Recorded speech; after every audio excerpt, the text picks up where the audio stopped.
ഓം ശ്രീ സായിറാം. എല്ലാവർക്കും നമസ്കാരം.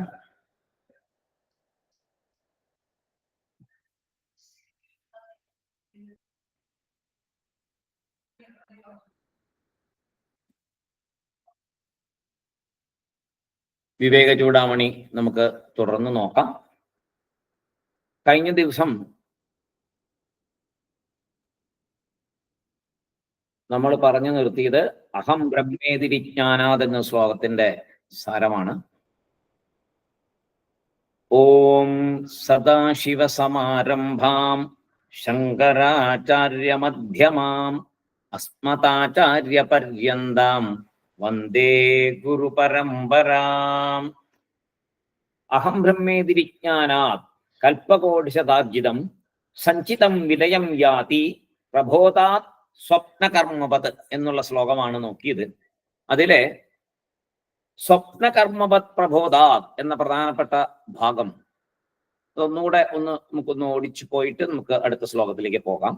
സ്വപ്നത്തിലെ കർമ്മം ഉണർന്നവന് എന്ന പോലെ പാപപുണ്യം എപ്പോഴും കർത്താവിനെ ചേർന്നിരിക്കുന്നു. വളരെ പ്രധാനപ്പെട്ട ഒരു ഭാഗമാണ്. എപ്പോഴും പാപപുണ്യങ്ങള് കർത്താവിനെ ചേർന്നിരിക്കുന്നു.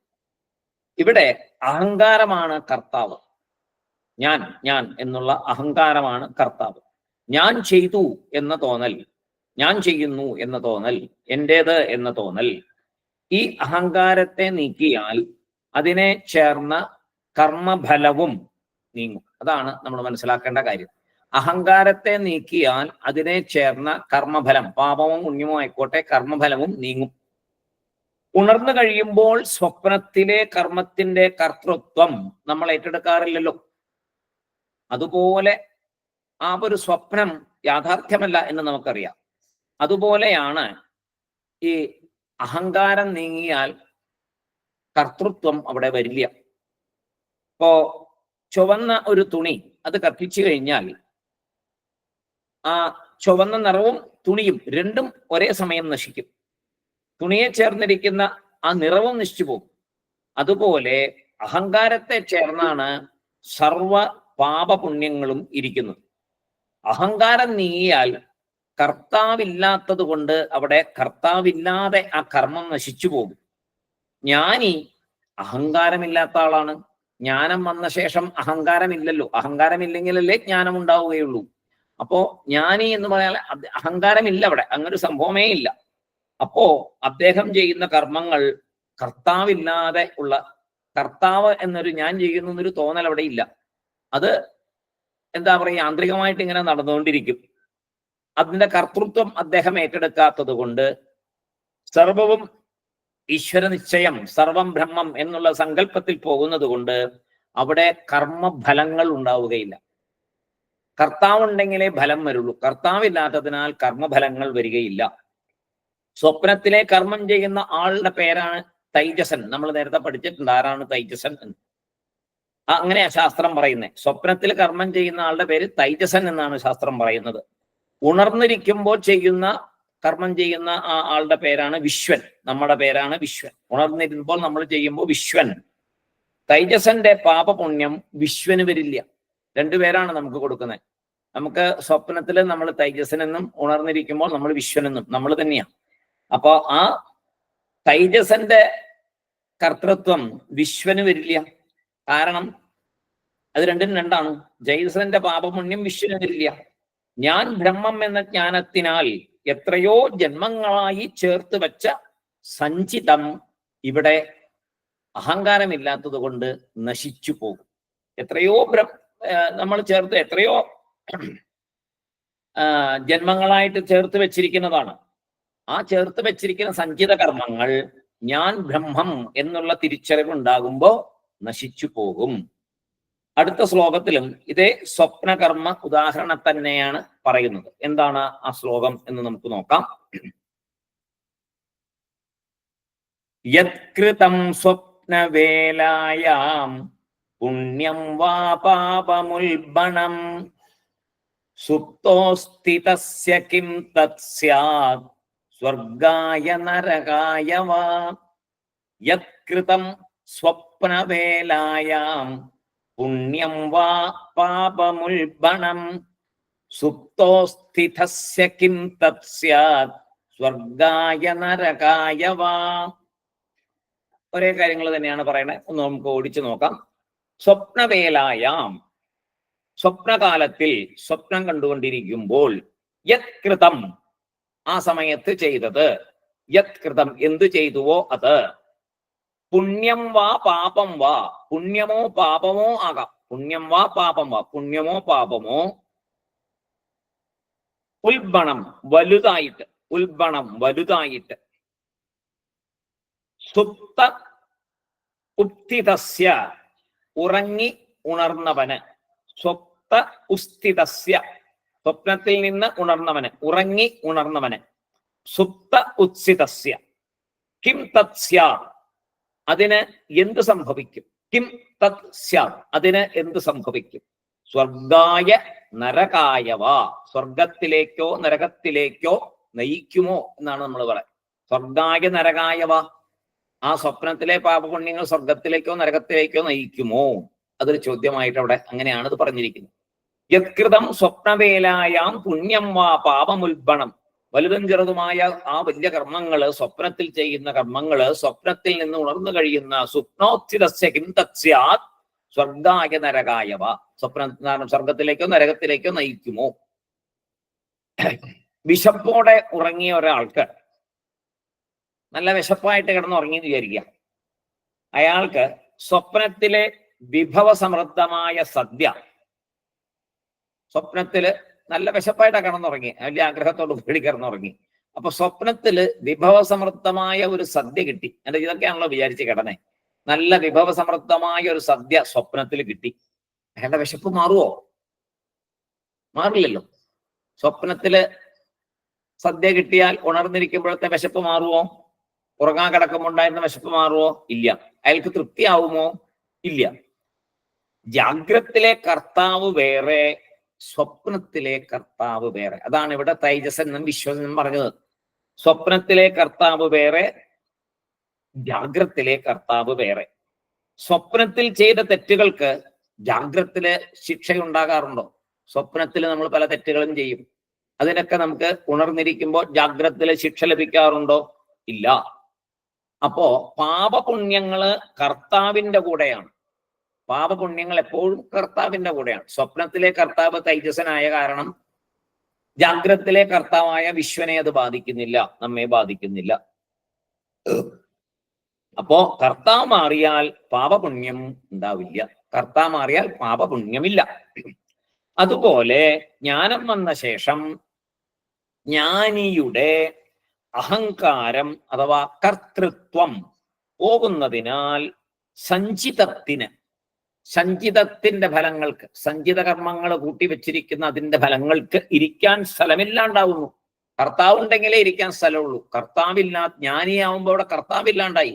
അപ്പൊ ഈ സഞ്ചിതത്തിന് ഇരിക്കാൻ സ്ഥലമില്ല, സഞ്ചിത കർമ്മഫലങ്ങൾക്ക് പറ്റിപ്പിടിക്കാൻ സ്ഥലമില്ല. അപ്പോൾ അവ മറഞ്ഞു പോകുന്നു, ഇല്ലാതെയായിത്തീരുന്നു, ആ ബ്രഹ്മത്തിൽ തന്നെ ലയിച്ചു പോകുന്നു. ഒന്നിലും എവിടെയും ചേരാൻ പറ്റാണ്ടാവുമ്പോ ലയിച്ചു പോകും, ഇല്ലാതെ ഉണ്ടാവും. സ്വപ്നത്തിലെ പാപപുണ്യം ജാഗ്രത്തില് ഇല്ലാത്തതുപോലെ സഞ്ചിത കർമ്മനാശത്തെയാണ് ഇവിടെ പറഞ്ഞത്. ഇവിടെ ശങ്കരാചാര്യസ്വാമി യത്കൃതം സ്വപ്നവേലായാം എന്നുള്ള ആ ശ്ലോകം തന്ന് പറയുന്നത് സഞ്ചിത കർമ്മനാശത്തെ സ്വപ്നത്തോട് ഉപമിച്ചോണ്ട്, സ്വപ്നകർമ്മങ്ങളോട് ഉപമിച്ചോണ്ട് നമുക്ക് പറഞ്ഞു തരികയാണ് ചെയ്തത്. ഇനി രണ്ട് ശ്ലോകങ്ങളില് ആഗാമിയും ജ്ഞാനിക്കില്ല എന്ന് പറയാൻ പോവാണ്. ഇനി രണ്ട് ശ്ലോകങ്ങളുണ്ട്, അതിനകത്ത് പറയും. ഇപ്പൊ നമ്മൾ സഞ്ചിതത്തിന്റെ കാര്യം പറഞ്ഞു, ഇനി ആഗാമിയും ഇല്ല. പ്രാരബ്ധം അനുഭവിക്കുമ്പോഴുള്ള പുതിയ പാപപുണ്യ കർമ്മങ്ങളെയാണ് ആഗാമി എന്ന് പറയാ, അല്ലെ? സഞ്ചിത കർമ്മത്തിൽ നിന്ന് പ്രാരബ്ധം വഴി ഇപ്പോൾ ഒരു ജന്മം കിട്ടി, ഈ ജന്മത്തിൽ ചെയ്തുകൊണ്ട് പ്രാരബ്ധം അനുഭവിക്കുമ്പോൾ, അതായത് ജീവിക്കുമ്പോൾ ചെയ്തു മുന്നോട്ട് ചെയ്തുകൊണ്ടിരിക്കുന്ന പ്രവൃത്തികളാൽ ഉണ്ടാകുന്ന പാപപുണ്യങ്ങളെയാണ് ആഗാമി എന്ന് പറയുന്നത്. അപ്പോ സാധാരണ ഇത് സഞ്ചിതത്തോട് ചേരും. ആഗാമി എന്ത് ചെയ്യും? ഈ ജന്മത്തിൽ നമ്മൾ ചെയ്യുന്ന പുതിയ കർമ്മങ്ങളെല്ലാം ആഗാമിയായിട്ട് അത് സഞ്ചിതത്തിൽ അങ്ങ് ചെന്ന് ചേരും. അപ്പൊ സഞ്ചിതം പിന്നെയും അവിടെ കൂടും. കുറച്ചെടുത്തിട്ടാണ് ഇങ്ങോട്ട് വന്നത്. ഈ ജന്മത്തിൽ ചെയ്യുന്നതെല്ലാം അവിടെ വീണ്ടും ഡെപ്പോസിറ്റ് ചെയ്യുമ്പോ ഈ സഞ്ചിതം ഒരിക്കലും തീരാതെ ഉണ്ടാവും. അപ്പോ ഒരാൾ 30 വയസ്സിൽ അയാൾക്ക് ജ്ഞാനം വന്നു എന്ന് വിചാരിക്കുക. 30ാമത്തെ വയസ്സിൽ ഒരാൾക്ക് ജ്ഞാനം വന്നാൽ അതുവരെ ഉണ്ടായ ആഗാമി സഞ്ചിതത്തിൽ ചേർന്ന് മറയുന്നു, അല്ലെ? അതുവരെ ഉണ്ടായ ആഗാമി എവിടെ കയറും? സഞ്ചിതത്തിൽ കയറും. ജ്ഞാനി 30ാം വയസ്സിലെ ജ്ഞാനി ആയുള്ളൂ. 30 വയസ്സ് വരെ ചെയ്ത കർമ്മങ്ങൾ ആഗാമിയായിട്ടുണ്ടാവും. പ്രാരബ്ധം കൊണ്ട് 30 വയസ്സ് വരെ ജീവിക്കുമ്പോൾ ചെയ്യുന്ന കർമ്മങ്ങൾ ആഗാമിയായിട്ട് സഞ്ചിതത്തിൽ കയറും. ജ്ഞാനിയായപ്പോ സഞ്ചിതമെല്ലാം നശിക്കും. നമ്മൾ പഠിച്ചു എങ്ങനെയാണെന്ന് വെച്ചാൽ സ്വപ്നത്തിലെ പോലെയെന്ന്. അപ്പോ ജ്ഞാനം വന്ന ശേഷം ചെയ്യുന്ന കർമ്മം ഇനി എന്താവും? അതാണ് അടുത്ത ചോദ്യം. അപ്പൊ ജ്ഞാനം വരെയുള്ളത് സഞ്ചിതത്തിൽ പോവും, സഞ്ചിതം നശിക്കും, സമ്മതിച്ചു. ഇനി ജ്ഞാനം വന്ന ശേഷം ശരീരമുണ്ട്, കർമ്മങ്ങൾ ചെയ്യുന്നുണ്ട്, ഇതിനും ആഗാമി എന്നല്ലേ പറയുക? അതെ. അതിനെന്ത് സംഭവിക്കും എന്നാണ് അടുത്ത ചോദ്യം. അത് ഉൽപ്പത്തിയേ ആകില്ലെന്നാ പറയണേ. അങ്ങനെ ഒരു കർമ്മഫലമുൽപ്പത്തി ചെയ്യുന്നൊരു സംഗതി ഉണ്ടാകില്ലെന്നാ പറയുന്നത്. ജ്ഞാനിയായ ശേഷം നമ്മൾ കാണുന്ന ഒരു പല കർമ്മങ്ങൾ ചെയ്യുന്നതും ആ കർമ്മത്തിന് ഫല ഉൽപ്പത്തി ഇല്ല. ആ കർമ്മം ഇങ്ങനെ എന്താ, നമുക്ക് തോന്നുമ്പോ കർമ്മത്തിന് ഫലമുണ്ട് തോന്നും. പക്ഷെ അതിന് നേരത്തെ പറഞ്ഞല്ലോ, അതിന് അഹങ്കാരമില്ലാത്തത് കൊണ്ട്, ഞാൻ എന്ന ഭാവേന ചെയ്യാത്തത് കൊണ്ട് അതിന് അവിടെ ഫലമുൽപ്പത്തി ഉണ്ടാവുകയില്ല. അതിന്റെ കാരണം ഉദാഹരണ സഹിതമാണ് അടുത്ത 2 ശ്ലോകത്തില് ശങ്കരാചാര്യ സ്വാമികൾ പറഞ്ഞു തരാൻ പോകുന്നത്. അതെന്താണ് എന്ന് നമുക്ക് നോക്കാം.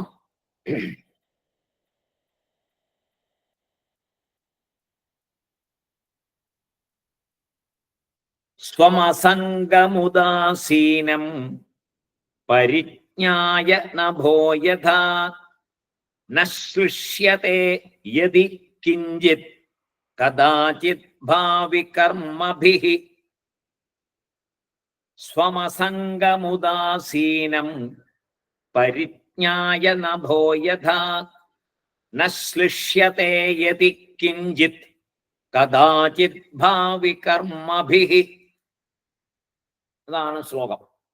ഘം അസംഗമുദാസീനം പരിജ്ഞായ നഭോ യഥാ ന ശ്ലിഷ്യത്തെ യദി കിഞ്ചിത് കദാചിത് ഭാവി കർമ്മഭിഃ.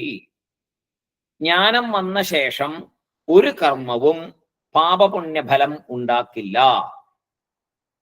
അതുകൊണ്ട് തന്നെയാണ് ജ്ഞാനം നേടണം, ജ്ഞാനം നേടണം, ഈ ജന്മത്തിൽ തന്നെ ജ്ഞാനം നേടണം. ശരീരം വിട്ടുപോകുന്നതിന് മുന്നേ മനുഷ്യജന്മം കിട്ടിയിരിക്കുന്നു, ദുർലഭമായ മനുഷ്യജന്മം കിട്ടിയിരിക്കുന്നു, അതിവിശേഷമായ മനുഷ്യജന്മം കിട്ടിയിരിക്കുന്നു. ഈ ജന്മത്തിൽ തന്നെ ജ്ഞാനം നേടണം, ജ്ഞാനം നേടണം എന്ന് എല്ലാ മഹത് ഗ്രന്ഥങ്ങളും പുരാണങ്ങളും ഒക്കെ നമ്മളോട് ഉപദേശിക്കുന്നു. ഹേ മനുഷ്യ, ഈ ജന്മത്തിൽ ജ്ഞാനം നേടൂ, മോക്ഷം പ്രാപിക്കൂ എന്ന് പറയുന്നതിന്റെ രഹസ്യം ഇതാണ്. ജ്ഞാനം വന്ന ശേഷം ഒരു കർമ്മവും പാപപുണ്യഫലം ഉണ്ടാക്കില്ല. അതുകൊണ്ട് ഇനി ശരീരമെടുക്കേണ്ടതായ ആവശ്യം ഉണ്ടാകില്ല. അപ്പൊ ജ്ഞാനം നേടുക, അത് തന്നെയാണ്. വേറെന്ത് ചെയ്യാൻ പറ്റും? ജ്ഞാനം നേടണം. അതിന്റെ കാരണം എന്താണ് എന്നാണ് ചോദിക്കുന്നത്. പാപപുണ്യഫലങ്ങൾ ഉണ്ടാകില്ല ജ്ഞാനം വന്ന ശേഷം ചെയ്യുന്ന കർമ്മങ്ങൾക്ക്. കാരണം എന്ത്? സഞ്ചിത കർമ്മകാര്യത്തിൽ പറഞ്ഞ അതേ കാര്യം തന്നെയാണ് ഇവിടെ പറയുന്നത്. സഞ്ചിത കർമ്മങ്ങൾ സ്വപ്നവത് എന്ന് പറഞ്ഞു. അഹങ്കാരം നശിച്ച ശേഷമുള്ള കർമ്മങ്ങൾക്ക് കർത്തൃത്വം ഇല്ലല്ലോ. അപ്പൊ ജ്ഞാനിയായപ്പോ അഹങ്കാരം പോയിട്ടാണല്ലോ ജ്ഞാനിയാകുന്നേ. അഹങ്കാരം, അതായത് ഞാനാണ് കർത്താവ്, ഞാനാണിത് ചെയ്യുന്നേ, ഞാൻ എന്ന വിചാരമാണ് പാപപുണ്യത്തെ ഉളവാക്കുന്നത്. നമ്മൾ കുറെ പഠിച്ചു അത്. ഞാൻ എന്നുള്ള വിചാരമാണ് പാപപുണ്യങ്ങളെ, അതിന്റെ ഫലങ്ങളെ ഉളവാക്കുന്നത്. ജ്ഞാനി ഒരു ദാനം ചെയ്തു എന്ന് വിചാരിക്കുക, അതിന് പ്രത്യേകിച്ച് പുണ്യമൊന്നുമില്ല അവിടെ. ഞാൻ ദാനം ചെയ്യണോ എന്നുള്ള സങ്കല്പത്തിലല്ല ചെയ്യുന്നത്. അതുകൊണ്ട് അവിടെ ഒരു പുണ്യ സമ്പാദനമില്ല. നമ്മളൊക്കെ ദാനം ചെയ്താലോ, നമ്മൾ പുണ്യത്തിന് വേണ്ടിയാ ചെയ്യുന്നത്. നമ്മുടെ ഉള്ളിൽ തന്നെ ഉണ്ട് പുണ്യം വേണം എന്ന്. അപ്പോ ദാനം ചെയ്യുന്ന ഒരു പുണ്യപ്രവൃത്തിയല്ലേ എന്ന് പറഞ്ഞാണ് നമ്മൾ ചെയ്യുന്നത്. പിന്നെ ദാനം ചെയ്യണ്ടേ, പുണ്യമല്ലേ എന്ന് പറയും. പുണ്യം വന്നാൽ എന്തായി? അതിന്റെ ഫലം അനുഭവിക്കാൻ ഭൂമിയിലേക്ക് വന്നേ പറ്റുള്ളൂ, മനുഷ്യ ശരീരം കിട്ടിയേ പറ്റുള്ളൂ. അപ്പൊ വീണ്ടും ഈ ചക്രത്തില്, സംസാര ചക്രത്തില് വീണ്ടും കയറി ഇതിങ്ങനെ മുന്നോട്ട് പോയിക്കൊണ്ടിരിക്കും. അപ്പോ നമ്മൾ എന്ത് ചെയ്യണം? ജ്ഞാനം വന്നു എന്നുള്ള, ജ്ഞാനം വന്നോ എന്നറിയാൻ, അല്ലെങ്കിൽ ജ്ഞാനം വരാൻ വേണ്ടി എന്ത് ചെയ്യണം? നമ്മൾ ഇനി ചെയ്യുന്ന ദാനങ്ങളൊന്നും എന്തെങ്കിലും ഫലത്തെ പ്രതീക്ഷിച്ചുകൊണ്ടാകരുത്. ഞാൻ ചെയ്യുന്നു എന്നുള്ള കർത്തൃത്വഭാവവും പാടില്ല. എല്ലാം ഭഗവാൻ നിശ്ചയം. ഈ ജന്മത്തിലെ ഞാനൊരു ഇൻസ്ട്രുമെന്റ് ആയിട്ട്, ഞാൻ ഇതിനൊരു എന്താ പറയാ, ഇതിനൊരു കാരണക്കാരൻ മാത്രം. എന്നെ ഭഗവാൻ റോൾ അഭിനയിക്കാനായിട്ട് എടുത്തിരിക്കുന്നു. ഇതാ ഭഗവാൻ പറയുന്ന ഒരു കാര്യം ഞാൻ ചെയ്യുന്നു. എൻ്റെ കയ്യിൽ ഇതാ കുറെ കൊടുക്കാനായിട്ട് ഭഗവാൻ എന്നെ ഏൽപ്പിച്ചിരിക്കുന്നു. ഇത് ഞാനിതാ മറ്റുള്ളവർക്ക് കൊടുക്കുന്നു. ഞാനൊന്നും കൊണ്ടുവന്നില്ല, ഒന്നും കൊണ്ടുപോകാനും പോകുന്നില്ല. എൻ്റെ കയ്യിലുള്ളത് മറ്റുള്ളവർക്ക് ഉപകാരമാകട്ടെ, എനിക്കതിൻ്റെ പ്രത്യേകിച്ച് ഫലമൊന്നും വേണ്ട എന്ന മനസ്സിൽ സങ്കല്പം. എല്ലാം സങ്കല്പത്തിൽ കൂടിയാ വരുന്നത്. മനസ്സിലെ സങ്കല്പം ഞാനൊരു ഉപകാരം ചെയ്യുന്നു എന്നുള്ള രീതിയിൽ വരാൻ പാടില്ല. എൻ്റെ കയ്യിൽ കൂടുതലുള്ളത് അല്ലെങ്കിൽ എനിക്ക് കൊടുക്കാൻ സാധിക്കുന്നത് ഞാൻ കൊടുക്കുന്നു, അത്രമാത്രം. അത് ഭഗവത് നിശ്ചയം, ഈശ്വര നിശ്ചയം. ഈശ്വരനാണ് എൻ്റെ മുമ്പിൽ ഒരാളെ കൊണ്ട് നിർത്തി കൈ നീട്ടിക്കുന്നത്, എൻ്റെ മഹത്വം കൊണ്ടല്ല. അതിൽ ഈശ്വരനാണ്. കൊടുക്കാൻ എൻ്റെ കയ്യിൽ ഉണ്ടായത് എനിക്ക് ഈശ്വരൻ തന്നതുകൊണ്ടാണ്. എല്ലാം അങ്ങനെ ആ ഈശ്വരാർപ്പണം മുഴുവൻ ഭഗവത് അർപ്പണമായിട്ട് ചെയ്താൽ കർത്തൃത്വം അവിടെ ഉണ്ടായില്ല. അങ്ങനെ അഹങ്കാരത്തെ ഇല്ലാതാക്കാൻ പറ്റും. എല്ലാം ഈശ്വരാർപ്പണമായിട്ട്. അതാണ് ഭഗവത്ഗീതയിൽ പറയുന്നത് തന്നെ. കർമ്മഫലത്യാഗം എന്ന് ഗീതയിൽ പറയുന്നത് ഇത് തന്നെയാണ്.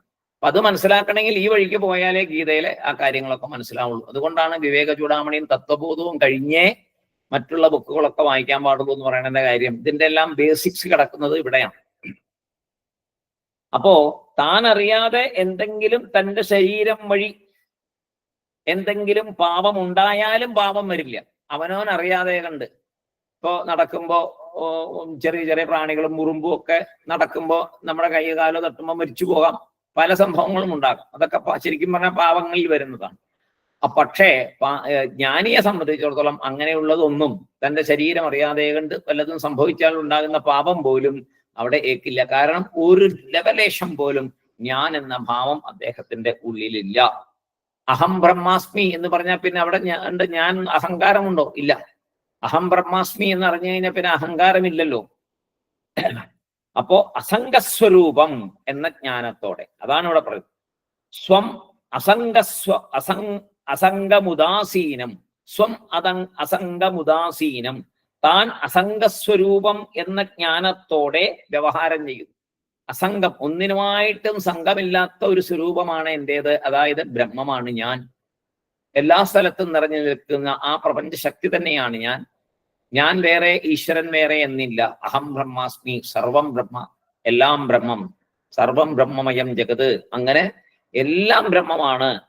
ഞാൻ എന്ന് വേറെ ഒരു, ഞാനെന്നോ മറ്റുള്ളവരെന്നോ വേറെ ഒരു സങ്കല്പമില്ല. രണ്ട് എന്നൊരു സങ്കല്പമില്ല.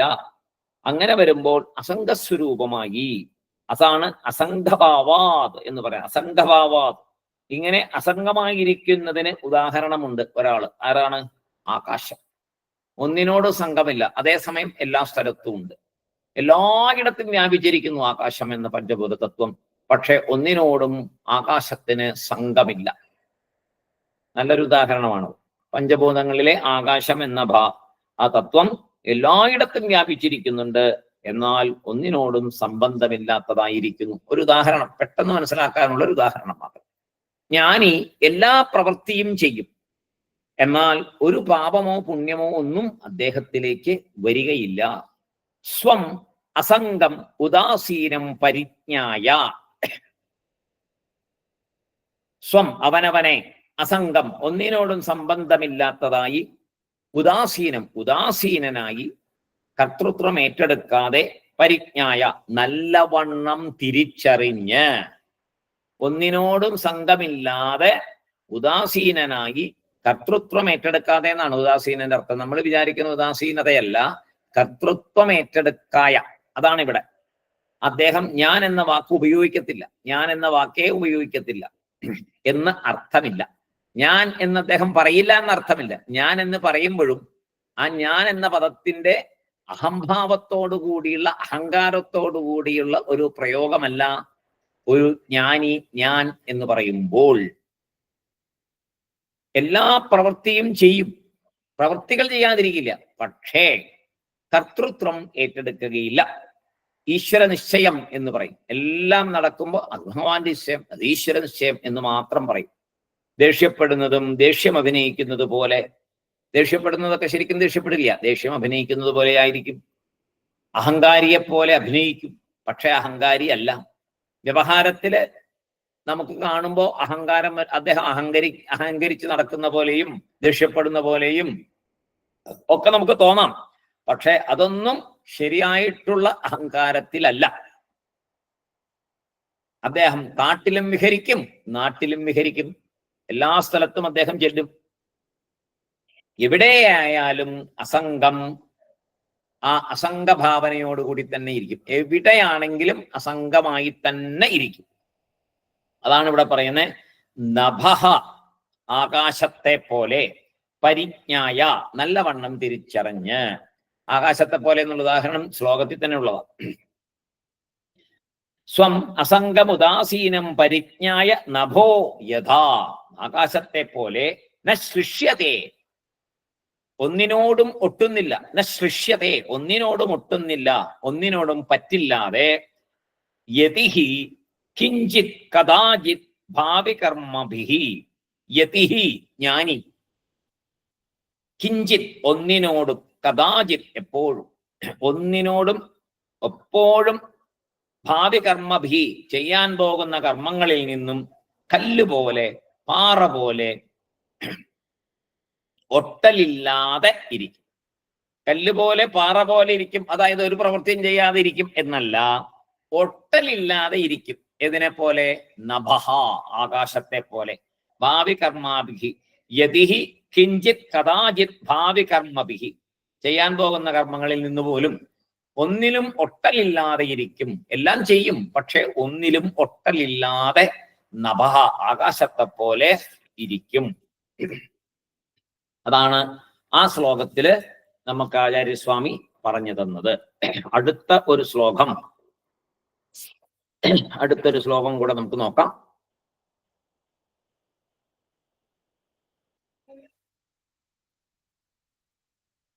നഭോ ഘടയോഗേന സുരാഗന്ധേന ലിപ്യതേ, നഭോ ഘടയോഗേന സുരാഗന്ധേന ലിപ്യതേ, തഥാത്മോപാദിയോഗേന തദ്ധർമ്മൈർവൈനവലിപ്യതേ, നഭോ ഘടയോഗേന സുരാഗന്ധേന ലിപ്യതേ, തഥാത്മോപാദിയോഗേന തദ്ധർമ്മൈർനൈവ ലിപ്യതേ, തദ്ധർമ്മൈർനൈവ ലിപ്യതേ. എന്താ പറയുന്നേ?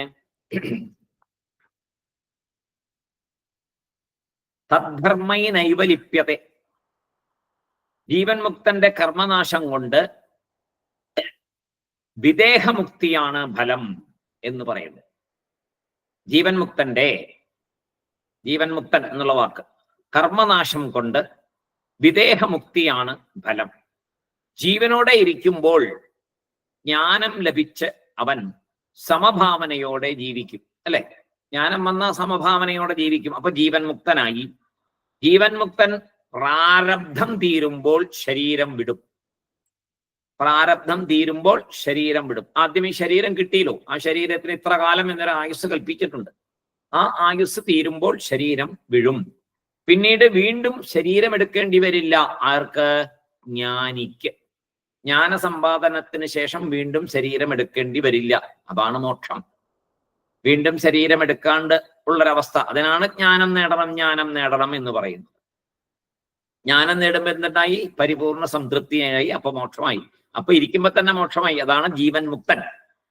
ആ ജീവൻ മുക്തൻ ശരീരം വിട്ടാൽ പിന്നെ വീണ്ടും ശരീരം വരുവോ? ഇല്ല. അതാണ് വിദേഹമുക്തി എന്നും പറയുന്നത്. കാരണം പിറവിക്ക് കാരണമായ കർമ്മങ്ങളെല്ലാം അവിടെ നശിച്ചു.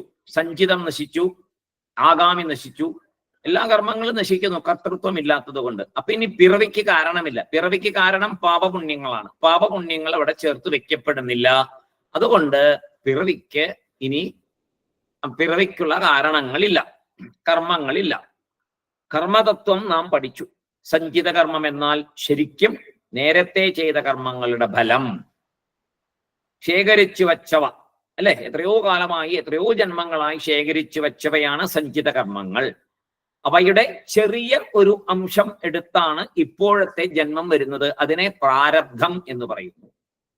ചെറിയൊരു ഭാഗം ഇപ്പോഴത്തെ ശരീരത്തെയും ആയുസ്സിനെയും തീരുമാനിക്കുന്നത് അത് തന്നെയാണ്. ആ ചെറിയൊരു അംശമാണ് സഞ്ചിതത്തിലെ ചെറിയ ഒരംശം. ഈ ഭാഗത്തെയാണ് നമ്മൾ പ്രാരബ്ധ കർമ്മം എന്ന് പറയുന്നത്. എന്തൊരു പ്രാരബ്ധം എന്ന് പറയും. ഇതാണ് പ്രാരബ്ധം ഇപ്പൊ കിട്ടിയിരിക്കുന്നത്. ചെറിയൊരംശമേ ഉള്ളൂ. വലിയ കൂനയിൽ നിന്ന് ചെറിയൊരംശമാണ് കിട്ടിയിരിക്കുന്നത്. അപ്പോ ആരബ്ധം, അതാണ് പ്രാരബ്ധം. ആരബ്ധം നല്ലവണ്ണം തുടങ്ങിയത്. എന്ന് പറഞ്ഞ നല്ലവണ്ണം, ആരബ്ധം തുടങ്ങിയത്. ജ്ഞാനിക്ക് സഞ്ചിത കർമ്മം മുഴുവനായും ജ്ഞാനാഗ്നിയാൽ ദഹിക്കപ്പെടും. സർവവും ജ്ഞാനാഗ്നിയാൽ ദഹിക്കപ്പെടും. സഞ്ചിത കർമ്മം മുഴുവൻ ദഹിച്ചു പോകും. കാരണം കർമ്മം കർത്താവിനെ ചേർന്നിരിക്കുന്നു. ജ്ഞാനി അഹങ്കാരത്തെ, അതായത് കർത്തൃത്വത്തെ നശിപ്പിക്കുന്നതിനാൽ, ജ്ഞാനിയിൽ കർത്തൃത്വം ഇല്ലാത്തതിനാൽ പിന്നെ എവിടെയാണ് ഈ സഞ്ചിതം പോയി ചേരാൻ പറ്റുക? കർമ്മഫലങ്ങൾ എവിടെ ചേരുക? എവിടെയും ചേരാൻ പറ്റില്ല. അപ്പരെന്ത് ചെയ്യും? അത് നശിച്ചു പോകും. കർമ്മഫലം ജ്ഞാനിയെ ബാധിക്കുന്നില്ല. ഉദാഹരണത്തിനാണ് സ്വപ്നത്തിന്റെ കാര്യമൊക്കെ പറഞ്ഞത്. ജ്ഞാനം വന്ന ശേഷം ആഗാമിയുമില്ല. കാരണം കർത്തൃത്വമില്ല. അതും നേരത്തെ നമ്മൾ പഠിച്ചു. അതാണ് അസംഗം ഉദാസീനം എന്ന ശ്ലോകത്തിൽ കൂടെ പഠിച്ചത്. പരിജ്ഞായ, അങ്ങനെ അറിഞ്ഞിട്ട്, നഭ ആകാശം പോലെ. ആകാശത്തെ കൂടുതൽ വിവരിക്കുകയാണ് ഈ ശ്ലോകത്തിൽ. അപ്പൊ ആകാശത്തെ പോലെ എന്നവിടെ പറഞ്ഞു നിർത്തി. ഈ ശ്ലോകത്തിൽ ആകാശത്തെ കൂടുതൽ വിവരിക്കുന്നു ശങ്കരാചാര്യ സ്വാമികള്. ആകാശം നല്ല കാറ്റിനെയും ചീത്തക്കാറ്റിനെയും വഹിക്കുന്നു. നമുക്കറിയാലോ, നല്ല ഗന്ധം, നല്ല പൂവൊക്കെ വിരിഞ്ഞാൽ അതിൻ്റെ അടുത്തുകൂടെ കാറ്റടിച്ച് വരുമ്പോൾ നല്ല ഗന്ധം വരും. അതേപോലെ മോശമായ പദാർത്ഥങ്ങൾ കൂട്ടിയിട്ടിരിക്കുന്ന, ദുർഗന്ധം പരത്തുന്ന സാധനങ്ങൾ കൂട്ടിയിരിക്കുന്ന സ്ഥലത്തുകൂടെ വരുന്ന കാറ്റ് ദുർഗന്ധത്തെയും വഹിക്കും. രണ്ടിനെയും അത് വഹിച്ചു കൊണ്ടുപോകും. പക്ഷേ ആകാശത്തെ ഇവ രണ്ടും ബാധിക്കില്ല. രണ്ടിനെയും കൊണ്ടുപോകും, കുറച്ചു ദൂരം കൊണ്ടുപോയി ഉപേക്ഷിക്കും. ഇല്ലേ? ഈ ഒരു സുഗന്ധം, പൂവിന്റെ ഒരു സുഗന്ധം എത്ര ദൂരം കിട്ടും? കുറച്ചു ദൂരത്തേക്കേ കൊണ്ടുവരുള്ളൂ കാറ്റ്. അത് കഴിഞ്ഞാൽ അത് പോവും. അപ്പൊ ആകാശത്തെ ഇവ രണ്ടും ബാധിക്കില്ല. ദുർഗന്ധമാണെങ്കിലും സുഗന്ധമാണെങ്കിലും ആകാശത്തെ ബാധിക്കില്ല. ആകാശത്തിൽ സഞ്ചരിക്കാനുള്ള സൗകര്യം കൊടുക്കും, അത്രമാത്രം. അതുപോലെ ജ്ഞാനി അറിവിനാൽ അസംഗമായിട്ടിരിക്കും. ജ്ഞാനി അറിവ് കൊണ്ട് അസംഗമായിട്ടിരിക്കും, ഒന്നിലും പറ്റില്ലാതിരിക്കും. നഭഃ ഘടയോഗേന സുരാഗന്ധേന ന ലിപ്യതേ. അതായത് നഭഃ ആകാശം, ഘടഃ കുടം, യോഗം ചേർന്നിരിക്കൽ, സുരാഗന്ധേന മദ്യത്തിന്റെ വാസനയാൽ, കുടത്തിലെ മദ്യത്തിന്റെ വാസന അല്ലേ, ആ മദ്യത്തിന്റെ വാസനയാൽ, കുടത്തിലുള്ള മദ്യത്തിന്റെ വാസനയാൽ ആകാശം ബാധിക്കപ്പെടുന്നില്ല. ന ലിപ്യതേ. നഭഃ ഘടയോഗേന സുരാഗന്ധേന ന ലിപ്യതേ.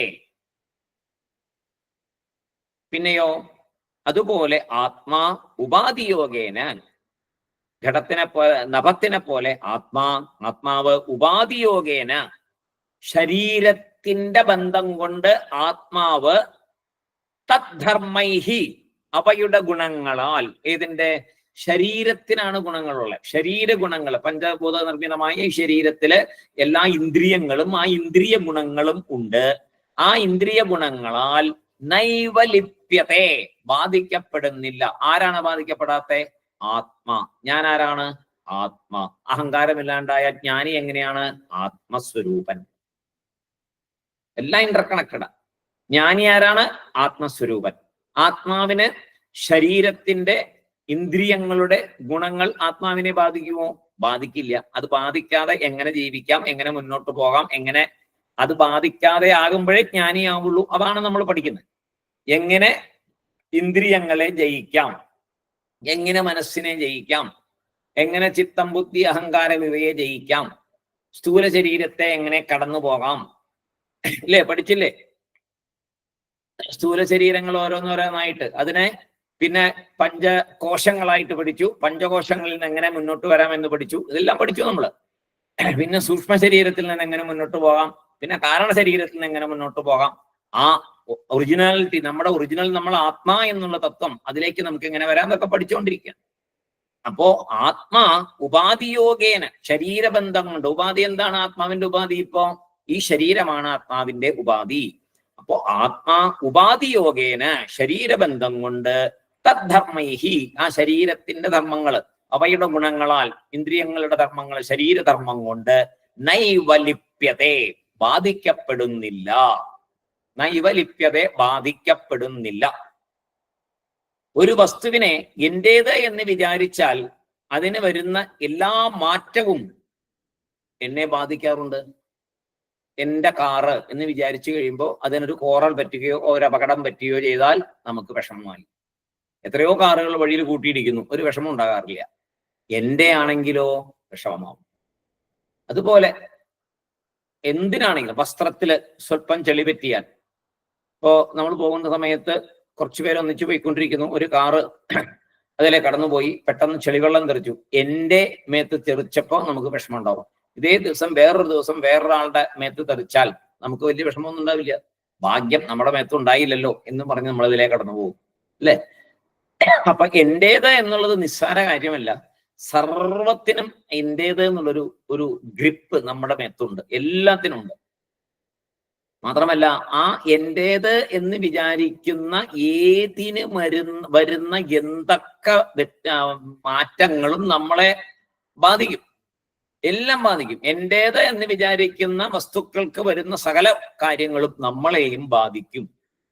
സുഖം, ദുഃഖം, മാനം, അപമാനം, വിജയം, തോൽവി, ഇതെല്ലാം സംഘം കൊണ്ടുണ്ടാകുന്നതാണ്. എന്റേത് എന്ന സംഘം കൊണ്ട് മാത്രം ഉണ്ടാകുന്നതാണ്. അപ്പോ അസംഗമായാലോ, ഒന്നിനോടും പ്രത്യേകിച്ച് എന്റേത് എന്ന വിചാരമില്ലാതെ കണ്ടായാലോ, ഇതൊന്നും നമ്മളെ ബാധിക്കില്ല. അവിടെ എന്ത് സംഭവിച്ചാലും, ജയം സംഭവിച്ചാലും, വിജയം അപമാനം സംഭവിച്ചാലും, തോൽവി സംഭവിച്ചാലും, സുഖം വന്നാലും ദുഃഖം വന്നാലും ഒന്നും നമ്മെ ബാധിക്കില്ല. ആകാശത്തെ പോലെ ഇരിക്കും എന്നാണ് പറയുന്നത്. അതോടെ ആഗാമി കർമ്മനാശം സംഭവിക്കും. കാരണം പാപപുണ്യങ്ങൾ അവിടെ ചേർക്കപ്പെടുന്നില്ല. ആഗാമി സഞ്ചിതത്തിലേക്ക് പോകുന്നേയില്ല. സഞ്ചിതമില്ല, പിന്നെ എങ്ങനെ സഞ്ചിതത്തിലേക്ക് പോകുന്നേ? ആഗാമിയും ഇല്ല. ഇവിടെ ഒരു സംശയം വരാം. എന്താണ്? ആഗാമി എന്നാൽ പ്രാരബ്ധം അനുഭവിക്കുമ്പോൾ ചേർക്കപ്പെടുന്ന പുതിയ കർമ്മമല്ലേ? അതല്ലേ ആഗാമി? പ്രാരബ്ധം അനുഭവിക്കുമ്പോൾ ചേർക്കപ്പെടുന്ന പുതിയ കർമ്മത്തിനെയാണല്ലോ ആഗാമി എന്ന് പറയുന്നത്. അതെ. സംശയം എന്താണ്?